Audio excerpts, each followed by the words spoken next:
मनपसंद की शादी, आरोही और अभिषेक का खतरनाक सफर। रात का सन्नाटा एक अजीब सा खौफ समेटे हुए था। हुआ में एक बेचैनी घुली हुई थी, जैसे किसी अनहोनी का इंतजार हो। दूर वीरान सड़कों पर सिर्फ कुत्तों के भौंकने की आवाज गूंज रही थी। इसी घुप अंधेरे में एक लड़की अपने कदम संभालते हुए दौड़ रही थी। वो थी आरोही।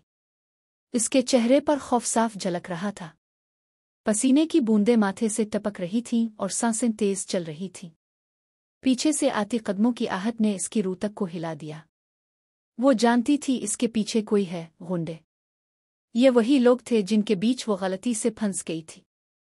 एक ऐसी जगह जहां बाहर से तो बस सन्नाटा था, मगर अंदर नशे का कारोबार और काले जादू की मंडी सजती थी। आरोही ने माल कर देखा। काले कपड़ों में लिपटे 3-4 लोग तेजी से इसकी तरफ बढ़ रहे थे। इसके पांव कांपने लगे।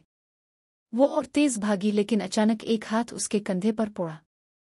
चीख निकलने ही वाली थी कि इसने झटके से खुद को छुड़ाया, मगर भागते भागते इसका तवाजुन बिगड़ गया और वो जमीन पर गिर पड़ी। इसी लम्हे इन गुंडों ने मौका देखकर उसके मुंह पर एक कपड़ा रख दिया। इसमें से उठती तेज बाव ने इसकी दुनिया को धुंधला दिया। आंखें बोझल होने लगे और चंद ही लम्हों में वो बेहोश हो गई। इसी दौरान कहीं दूर अभिषेक बेचैनी से इसे तलाश कर रहा था।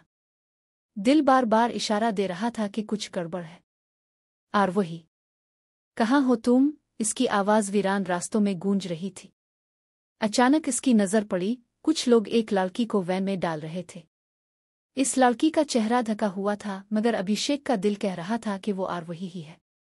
वो फौरन भागता हुआ उनकी तरफ लपका। राखो, इसे छोड़ दो। अभिषेक की आवाज गुस्से और खौफ से कांप रही थी। गुंडे इसे देखकर हंसने लगे। लगता है कोई हीरो बनने आया है, उनमें से एक ने कहा। अभिषेक ने सोचे बगैर उन पर हमला कर दिया। माके और लातें बरसने लगे। एक तरफ गुंडों की तादाद ज्यादा थी, मगर अभिषेक का जुनून भारी पड़ रहा था।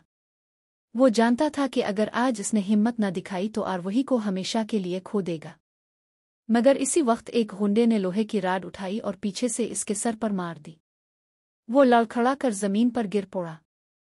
आंखों के सामने अंधेरा छा गया। सुबह हुई तो सूरज की रोशनी वीरान गोदाम की टूटी खिड़कियों से अंदर झांक रही थी। आरोही की आंखें आहिस्ता आहिस्ता खिली। इसने खुद को एक अंधेरे कमरे में पाया। हाथ बंधे हुए थे और चारों तरफ अजनबी चेहरे इसे घोर रहे थे। छोड़ दो मुझे। कौन हो तुम लोग? आरोही की आवाज खौफ और गुस्से से कांप रही थी। एक बाड़े जो किसी तांत्रिक औरत जैसी लग रही थी, इसके करीब आई। इसकी आंखों में एक अजब चमक थी। तुम्हें यहां यूं ही नहीं लाया गया लड़की। तुम्हारे अंदर वो ताकत है जिसकी हमें तलाश थी। तुम्हारा इस्तेमाल होगा हमारे खेल में।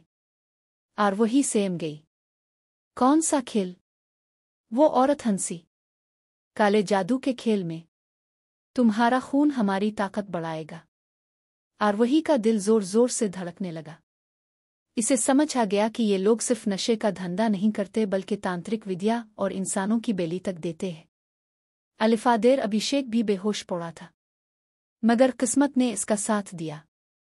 आंख खुलते ही इसने खुद को एक वीरान जगह पर पाया। सर से खून बह रहा था। बड़ी मुश्किल से उठकर इसने इधर अलिफादेर देखा। वैन जा चुकी थी। नहीं, मैं हार नहीं सकता, इसने दांत भींच कर कहा। वो लड़खड़ाता